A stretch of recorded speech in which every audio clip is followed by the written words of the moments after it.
Este próximo 4 de mayo, mi pelea contra Jamie Munguia en la T-Mobile Arena, México contra México.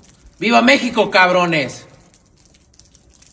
It's Middleman TV in the building, and today we got to talk about Canelo Alvarez and picking his next opponent, Jamie Munguia, man. I mean, we kind of knew this. When Jamie Munguia was able to stop John Ryder, we kind of knew that that was going to kind of lead him to fighting Canelo, because Canelo couldn't even stop John Ryder, man. So we're going to get right to it. The fight is official. It's happening May 4th, Mexican versus Mexican. Jamie Munguia versus Canelo Alvarez. Let's get right to it. Jamie Munguia throws punches and bunches. He's a very offensive-minded fighter. You know, he's young. He's in his prime. He's 43-0. He hasn't really fought much of anybody in his... Sergey Divinchenko and John Ryder are his two best wins. To me, his resume is real mildew. That being said, I do think Jamie Munguia has a lot of heart, and I do think he's a good offensive fighter. He hasn't been in the big stage as much as Canelo. You know, Canelo... he's fought in, I mean, we can go down the list. He does have one of the better resumes in boxing. I still think Canelo is a really good fighter. He's definitely taken a half a step back, you know. But nonetheless, I still got to give the edge to Canelo in this fight, man. Unfortunately, you know, I'm going to be pulling for Jamie Munguia in this fight. Let me just make that very clear. I just think that Canelo's the better defensive fighter. I think he has more defensive, definitely better defensively. I think that they both dig to the body, but I think Canelo he's a more accurate puncher and he's a better punch placer. I think, you know, and I think with the experience also, I think that's going to play a big role. So this is my prediction for the fight.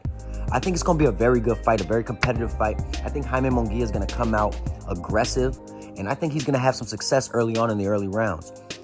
I think as the fight starts to progress, I think Canelo will start to wear him down, start to land shots, because Munguia doesn't have much defense.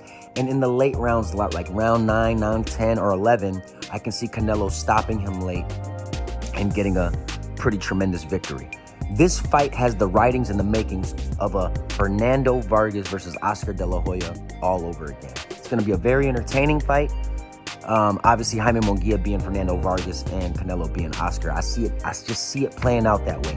Fernando came out firing in the beginning, and then in the late rounds, he got worn down and he got stopped. And I just see this fight going the same way, man. I'm pulling for Jamie Munguia. I'm hoping that in his training camp, there's only one thing he should be focused on, and that's his defense, man. His defense is god-awful.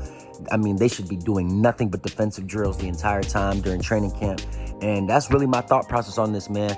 Obviously, this is not the fight we wanted. We all wanted David Benavidez versus Canelo Alvarez. We all know David Benavidez would have been the best opponent for Canelo Alvarez, the most likely to beat Canelo Alvarez. But I do think that Jamie Munguia is the second best possible opponent that there could have been out there.